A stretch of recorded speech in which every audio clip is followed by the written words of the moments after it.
Johnny Mack in the house here on the Boardwalk Honda Hotline. John's appearance on the show brought to you by Harrah's Resort, Bally's Atlantic City, Wild Wild West. Break out with your bookie. They're taking bets at the new sports books. Wager today at the book. Gambling problem? Call 1-800-GAMBLER. Sports Bass Live, 97.3 ESPN. Mike Ryan, Eitan Shander. Inside the Matt Black Kia studios. John writes at 973ESPN.com right now, the Giants' path to victory is narrow, but it does exist. We'll get his thought on what exactly the path to victory for the Giants might be, along with the injury updates for today. We do see a couple of key players will be out for the game for Philadelphia. That includes Darren Sproles and also Corey Graham, and another game for Haloti Ngata. What does it mean for the team moving forward? And we'll bring him in on our conversation on what are the Eagles lacking right now, as John McMullen joins us now on the Boardwalk on the Hotline. John, pal, how are you? Doing well. How are you guys? Everything is well. We asked a simple question, what are the Eagles lacking? And we've got answers all over the board. And when you don't have a definitive answer, what does that tell you? It tells you you're having a lot of problems, and I think the Eagles are, much like last year when everything contributed to a special season. Now we see the opposite of that. It seems to be an issue each week, and it might be different from the week before.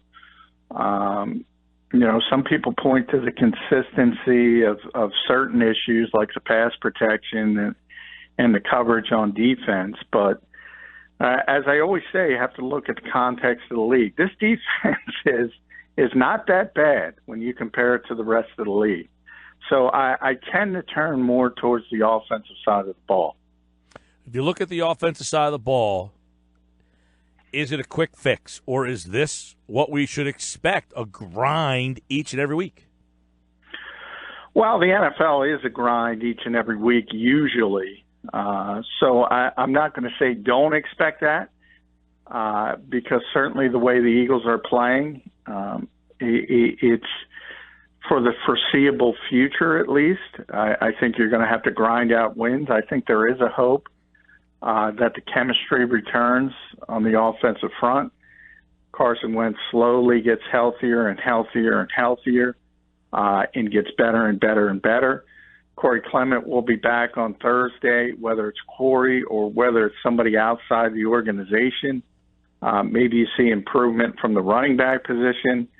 And then at receiver, I think as Alshon Jeffrey continues to mesh in, I think it gets better from there. So I think there is some positive. I don't think you have to look at that class and say it's half full because when you are in this division, you have some time to work out some issues. And I think the Eagles are working out some issues. Ultimately, on the division front, I think they'll be fine. Obviously, everybody had higher expectations than that. I think that's the issue. I think maybe the expectations need to be reeled back a little bit. Yeah, and before even looking at the big picture expectations, just the micro level of that Thursday night, John, I get it. We all want to win. This team needs a win. But I'm curious what you think, because for me, I don't look at a divisional opponent as a true way to get an identity of a team. It's like you win at all costs. You bite, you scratch, you kick in the groin, you do whatever you can to beat the Giants, Cowboys, and Skins. So as much as we need a win, I don't know how much can truly be revealed about this team, even if they do win Thursday night. No, I mean, I don't think you were going to get an identity for this team, to be honest. I agree with your assessment of the division game. They're always closer. The teams know each other.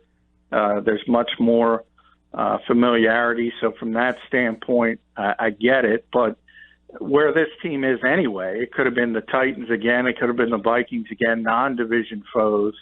I don't think we're going to get an identity for a while. Because things are still working themselves out. You know, one of the things Doug talked about this week was the reality of a Super Bowl win and how long the season is. And you're on a little bit of a different schedule as far as rehabs and players getting back and just the grind of going through the season. which tells you a couple things. It tells you how difficult it is to do it again, and it tells you how brilliant the New England Patriots have been for 2 decades, because that stuff doesn't seem to bother them. No, they seem to be able to. We talked about this earlier before you came on. They seem like the one team or one of few teams every year that's able to control what they can control, so that when the variables and things that they can't control come up, they're way better equipped to deal with chaos than it seems like 95% of the league.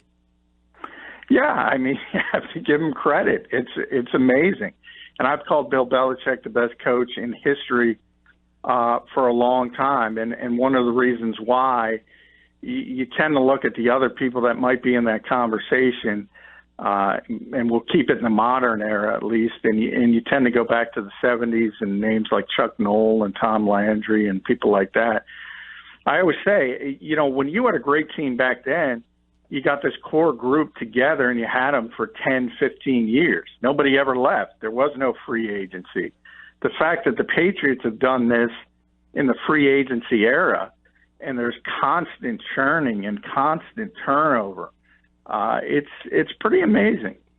John, having said that, now that we have the benefit of hindsight through 5 games, is there anything that you can pinpoint that Doug has done wrong, or maybe you can look back and say, whether it's training camp or last week or game 1, I didn't like how he's handled certain decisions or the team so far through 5 games? No, not really. I mean, I don't look at the issues here and say, Doug Peterson has all of a sudden forgot how to be a coach. Right. But I'm the guy who thought he did a good job his first season. I think he's a good coach.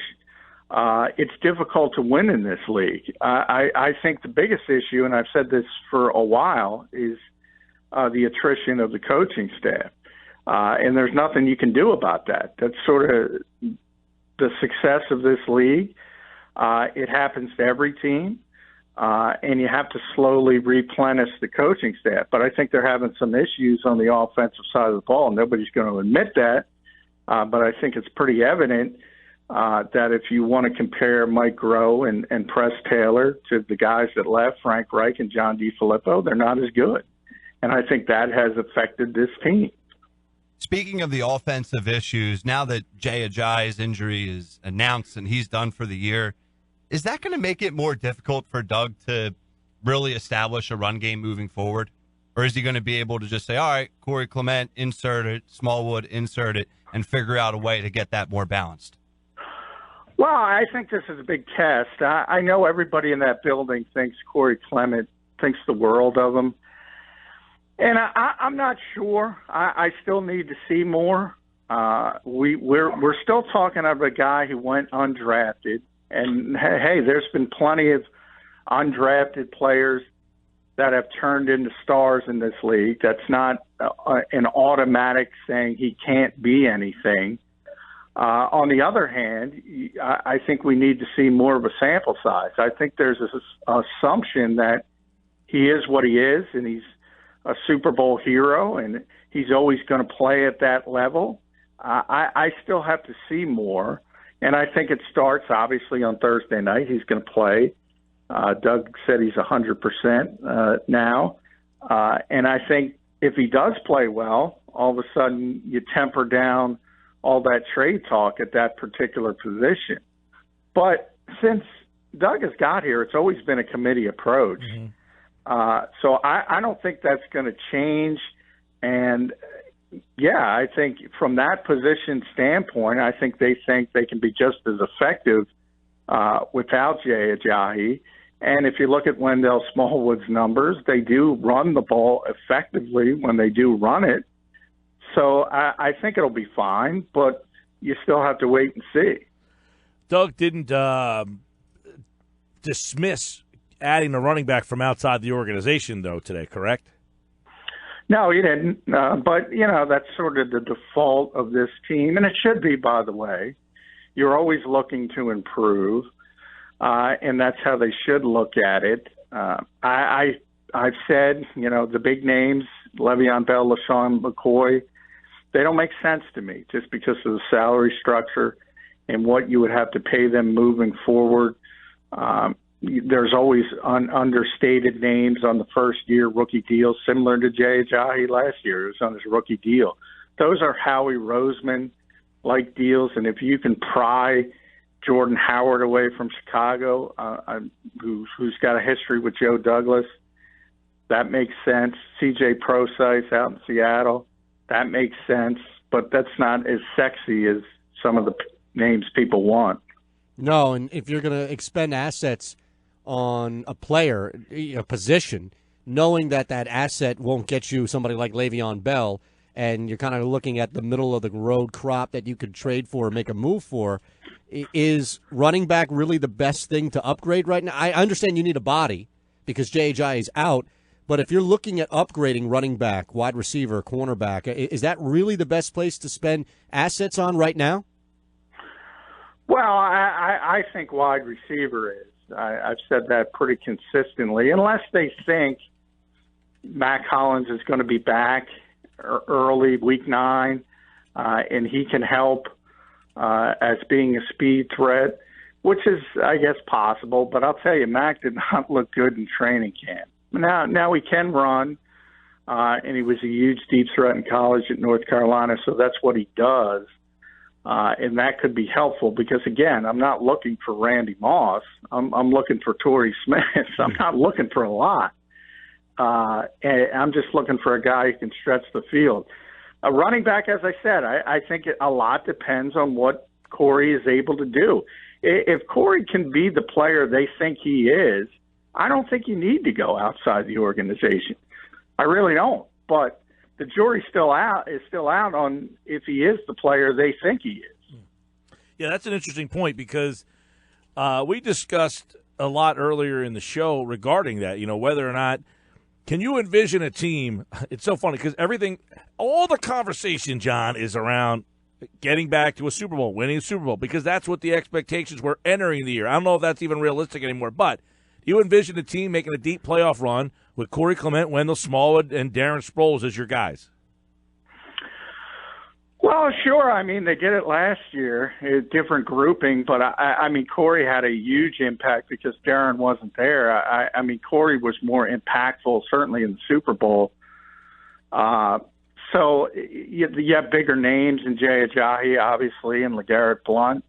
But if you talk about effectiveness of Wendell, he's been effective. His issues have been in other parts of the game, dropping the football and pass protection. As a runner, he's been fine. So if you think about it from that standpoint, well, if you get Darren Sproles back, you have a good pass protector, you have a good third down back, and all of a sudden you see that committee back in making at least some sense on paper. You have the lead back in Corey Clement. You have a guy who could spell him in Wendell Smallwood as a runner, and you have a third down back that can actually pass protect. But you got to get all three of them on the field at once. You mentioned wide receiver. We kind of Ryan brought up earlier about Jordan Matthews and said, they're not really incorporating him, right? So in retrospect, did they just bring him on because he was most familiar? Could they have done a better job in that week when they were kind of looking for somebody? Well, no, certainly not in that week because they did want somebody that could hit the field pretty early. So if you're thinking long term, yeah, I think they could have found a better fit. There are guys who can run. We saw one of them last week, and Aldrick Robinson didn't do much in the game, but he was on the street at the time, and he can run. I just think they didn't look at what they needed, and that was a speed threat, and they went for the guy who knows the offense and things of that nature. And I think that will hurt them if they continue to use that crutch as the season goes on because it's just not a fit. I think we've seen the hope was that Nelson Aguilar had gotten over the hump and could play some outside and still be a playmaker. I think they now understand, no, that's not going to happen. So you have to put him in the slot to get anything out of him from an effective standpoint. And then all of a sudden, Jordan becomes less of a fit because that's obviously his best position. So now you have to play him outside. It's just not effective outside. John, I'm curious how much in you and your colleagues' conversations that you have with Doug Peterson and the coaching staff, mainly on offense, does it come up that the neglect of the running game is hurting this team when they do the RPOs and play action, because it's forcing them to be more one-dimensional than they would like, not because they can't run the football, but for whatever reason they're not running the football? Yeah, we talk about it a lot because I chuckle about it because I think Philadelphia is stuck in a time warp in the 1970s, and they want to run the football and play Buddy Ryan defense. And hey, I just want to run the football when it's working. Right? I'm not saying that if it's not working, still stick to it. I think people look at it and I think they say, well, they look at the stat sheet at the end of the game. And let's take the Vikings game as an example. And I say, if you look at it from a coaching standpoint, they're down at halftime 17-3. And you're thinking to yourself, well, Doug's going to come out and pass the ball. He didn't. He ran the ball. And he stuck with the run. And they got the football first in the third quarter. And they went right down the field, predominantly with a running attack. And it was very, very effective. And Jay fumbled the ball at the 5-yard line. And it all blew up on him. And from that standpoint, then the Vikings went down the other way with the 68-yard play. The Eagles defense did a good job, kept him to a field goal, but it was still 20-3. Now you're getting to the midpoint of the third quarter. What are you going to do? Do you want to win the game or do you want to run the football? So what everyone says, both on and off the record, and I talked a lot about this with the coaches during the Titans week, because the Titans are the one team in this league that sort of goes in wanting to run the football, but that's because of their quarterback and how limited he is. It's not because they want to. Nobody wants to play that way in this league, to be perfectly honest. You want to be able to throw the football. You want to have balance as well. There's no question. It's not like by saying it's a passing first league, I'm not saying you want to throw it 60 times Sure. and run it 10 times. But to win consistently in this league, you're going to have to throw the football. You're going to have to throw it a lot. You're going to have to throw it effectively. That's what Doug Peterson wants to do. That's what the Eagles want to do. And when they're hitting on all cylinders, that's what they do. I can certainly see your point of view on that. I'll just throw this out.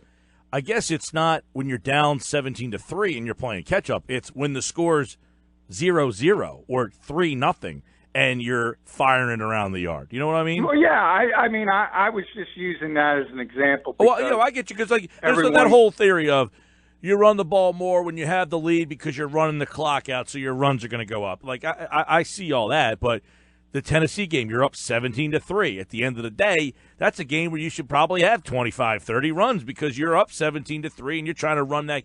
And they ran that game out last year. Yeah, they've been just as effective running the football this year as they were last year. From an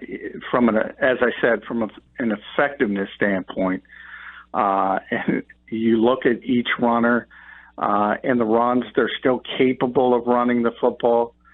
So then it turns to the fact, well, is Doug specifically not running the football because he doesn't want to run the football? If people want to believe that, they can believe it. I personally don't believe it. I personally think it's been the personality of each game. I really do. John McMullen, at JF McMullen on Twitter, and, of course, here on the Boardwalk Honda Hotline. You wrote about the Giants' path to victory. Narrow, but it exists. I mean, they got good skill position players. Their line struggles. Line's been better. Finally scored 30 points for the first time in who knows how long, but it's been quite a while. Is the path to victory the biggest it's been in a while for the Giants against this Eagles team? Yeah, that's a good question. I go back to Eitan's point on a division game, and you think about how good the Eagles were last year, and how bad the Giants were. And those two Giants games were still like pulling teeth. So, and if anything, I don't, obviously it hasn't shown up in wins and losses. They're 1-4. They were 3-13 last year, but this team is better than last year's team. Might be faint praise, but it is some praise. It's definitely better.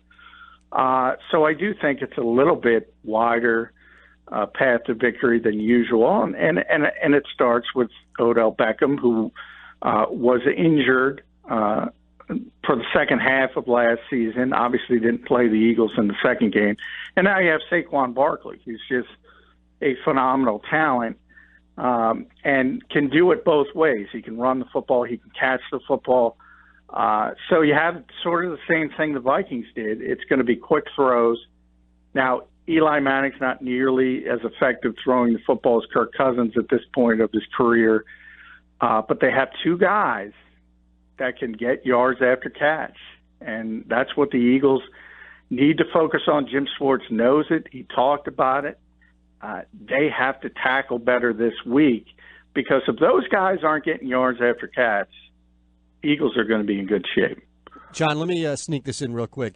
Looking in hindsight, the past 2 weeks, factoring in Thursday night, the Titans, Vikings, Giants, rank the three teams as far as level of shock and surprise you would have beating the Philadelphia Eagles. It would be Vikings most, because the game was at Lincoln Financial Field, and I thought the Styles were just a disaster from Minnesota's standpoint.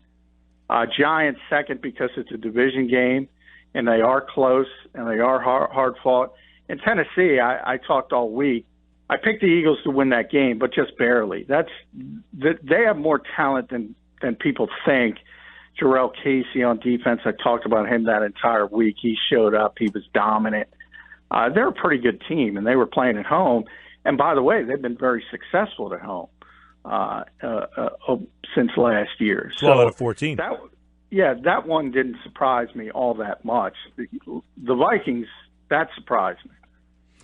All right, tomorrow we'll have plenty more on this game as the Eagles get ready for the Giants. And the Giants got their own issues going on. I mean, you got Odell and Eli and that whole thing and his the interview and yada yada. So I don't know. Is this is going to be interesting? If the Eagles were to lose to this Giants team this week, Friday will be an interesting day. Let's just say that. Yeah, well, I said that if the Eagles lose this game, feel free, push that panic button. Ooh, all right. You heard it here. John McMullen here on the Boardwalk on the Hotline. Thanks, pal. Hey, thank you, guys.